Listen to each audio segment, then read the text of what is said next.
It's a little after 7 a.m. on a weekday morning. I'm wandering the streets of Jiufen before all of the tourists show up. This is really the only time you can walk around and see everything. So I stumbled across one of these shrines here and I want to give a tour.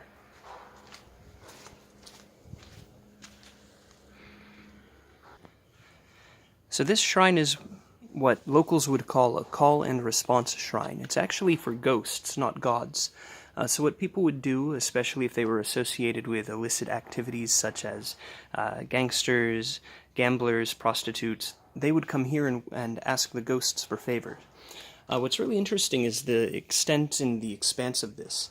Although the architecture looks like more modern tombs, what they've really done is gone all out to try to turn this into a shrine, and they even list it as a shrine.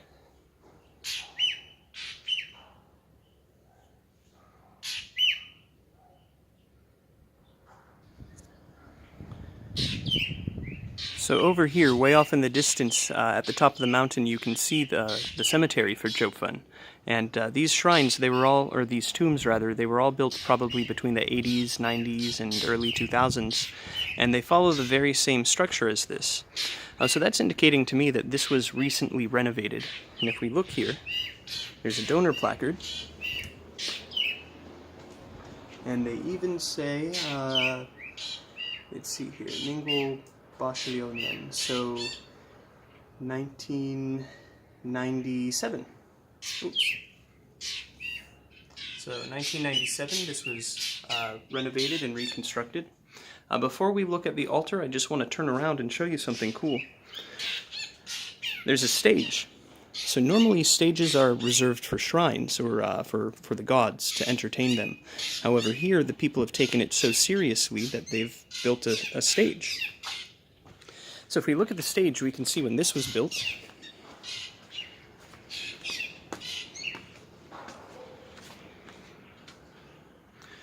And here it's really difficult to see, but it says 中华民国66年. So 1977 was when they built this. And you can also tell it was from the 70s just based on all of these tiles. This type of tile work is really common to find in Taiwan, especially the cemeteries or on the side of buildings, especially in the 1970s. That's when they were really trying to push their tile industry.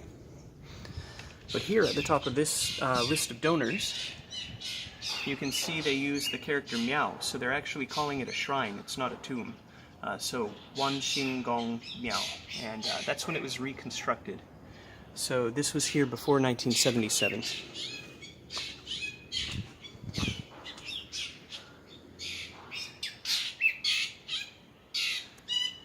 I'm competing against this bird's lungs here. They are singing.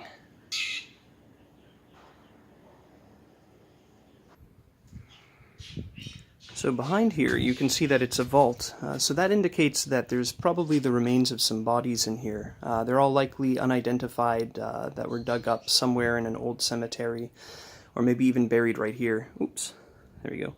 Or maybe even buried right here. They're probably in bone jars.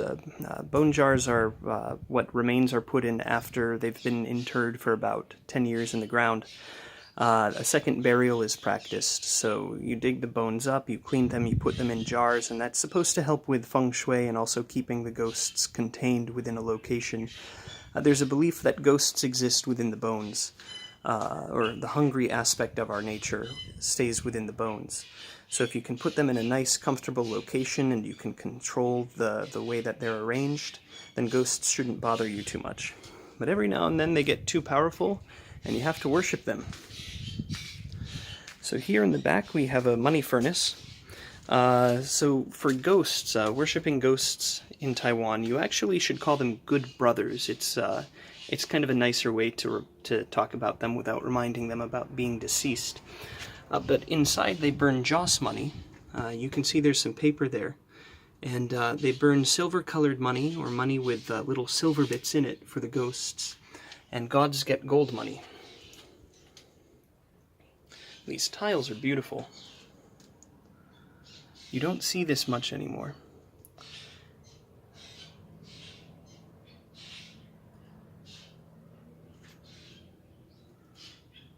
And washed concrete.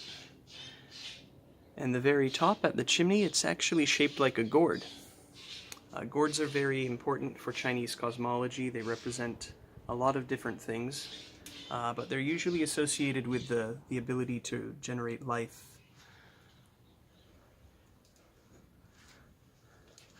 And then newer tiles.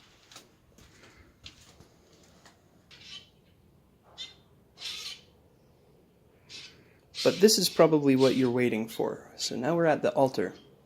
And we have a few things to notice. First are all of the different types of tiles. So we have tiles from the 90s, tiles probably from the 80s or 70s. We have some beautiful painted tiles as well. Taiwan really had a great painted tile industry. And these vases full of flowers represent life renewing after death. And then here on the front altar we have 3 cups. You would put usually alcohol or water in here. And then you would burn sticks of incense here. Candles, votive candles you can light. What's really cool here is that in Taiwan they put cigarettes at the end of the burnt out incense sticks. Earlier I had mentioned that you want to make sure people are comfortable in the afterlife, so you give them money, you give them food, you give them cigarettes. So this is the lighter for incense.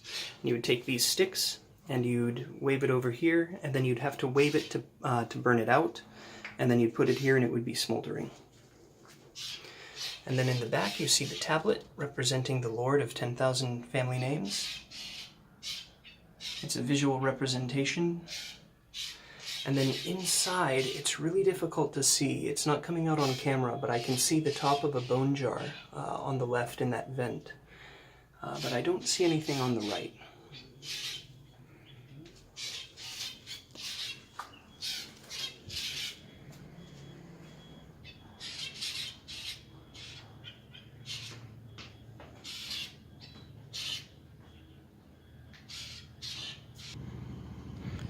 And this is what the back of the shrine looks like, just in case you were curious.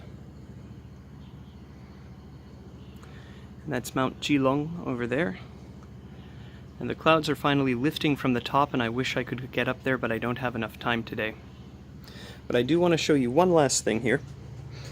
So we can walk down this old road, and it doesn't really look like a road, but it was a road at one point. And we have a tunnel. And this is a tunnel that workers would use to get to the mining, or to get to the mines back in the Japanese colonial period. So let's walk through here.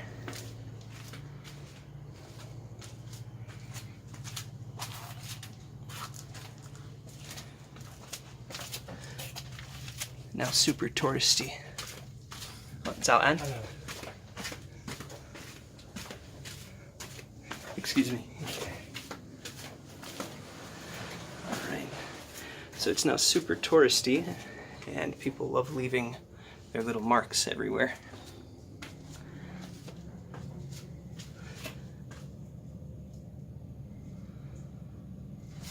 Nick and Owen, I hope you're still together. Junwei, Kumi, Rina, shout out to you guys.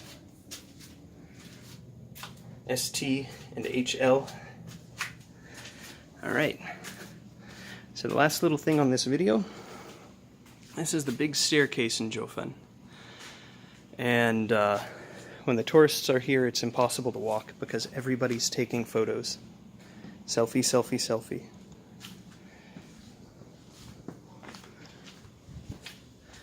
And that's where we came out of.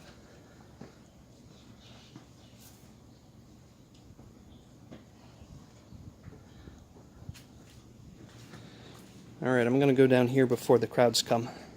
Thanks for watching.